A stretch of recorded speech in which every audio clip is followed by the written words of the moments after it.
ఇవాళటి వరకు ఒక్క SIT officer కానివ్వండి, లేకపోతే అసలు మొత్తం ఈ 2 సంవత్సరాల్లో ఒక్క పోలీస్ అధికారి వచ్చి అఫీషియల్గా విచారణ ఇది జరిగింది అని ఎవ్వరు కూడా ఏనాడు చెప్పలే. మరి ఏడికెళ్ళి జడ్జిలు, సినీ నటులు, ఇవి అవి రకరకాల పేర్లు ఏడికెళ్ళి వస్తున్నాయి ఇవన్నీ అని ప్రశ్నించినప్పుడు రీసెంట్గా తెలిసిన అసలు మాఫియా ఏంటిది అంటే ముఖ్యమంత్రి కార్యాలయం నుంచే ఇవన్నిటిని కూడా తయారు చేసి పంపిస్తున్నారు అని స్పష్టంగా కనబడ్డది. Telangana rising top communications WhatsApp group యొక్క స్క్రీన్ షాట్ ఇది. ఈ గ్రూప్ యొక్క అడ్మిన్లు నేరుగా ముఖ్యమంత్రి గారి పిఆర్ఓ అన్వేష్, ముఖ్యమంత్రి గారి మీడియా కమ్యూనికేషన్స్ యొక్క డైరెక్టర్ శ్రీరామ్ కర్రీ మరియు ఇందులో ఇంకొందరు అడ్మిన్స్గా వీళ్ళను వాళ్ళ సోషల్ మీడియా చైర్మన్ మరియు టీఎస్టీఎస్ చైర్మన్ కూడా ఆయనే సతీష్ మన్నే, ఇంకొన్ని పేర్లు ఉన్నాయి. బాసిత్ అంట. ఈ బాసిత్ గతంలో యుఎస్ కౌన్సిలేట్లో మీడియా పిఆర్ఓ లాగా పనిచేసిన వ్యక్తి. ఇక ఎవరో రాజాకుల అనంట. ఆ రాజాకుల అనే వ్యక్తి ఇవి పోస్ట్ చేస్తాడు.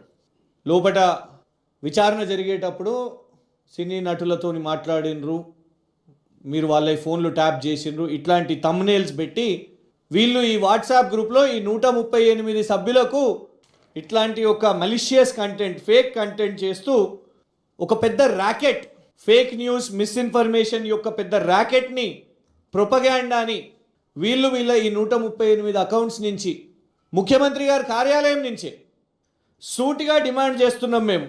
సజ్జనార్ గారు సిట్టు విచారణకు చీఫ్, సిట్టు విచారణ నుంచి అసలు సమాచారం బయటికి ఇవ్వాలటి వరకు అధికారికంగా వెళ్ళనప్పుడు ప్రభుత్వ పెద్దల వద్ద ఉన్న ప్రభుత్వ ముఖ్యమంత్రి కార్యాలయం నుంచే ప్రభుత్వ జీతాలు తీసుకుంటున్న శ్రీరామ్ కర్రీ అనే వ్యక్తి, ఈ అన్వేష్ పిఆర్ఓ వీళ్ళు ప్రభుత్వ హోదాల్లో ఉండి ప్రభుత్వ జీతాలు తీసుకుంటున్న వాళ్ళు ఇలా ప్రతిపక్ష నాయకుల మీద చిల్లర మల్లర సమాచారాలు చేసి బయట పంపించొచ్చా? We demand the director general of police Telangana Sridhar Reddy గారిని, శ్రీరామ్ కర్రీ గారి మీద మరియు ఈ అన్వేష్ ఈ పిఆర్ఓ సీఎం గారి పిఆర్ఓ మీద కేసు నమోదు చేయాలి. వీళ్ళ మీద విచారణ చేపట్టాల్సిన అవసరం ఉన్నది. అండ్ వీళ్ళని ఈ పదవి నుంచి తొలగించాల్సిందిగా మేము డిమాండ్ చేస్తున్నాం.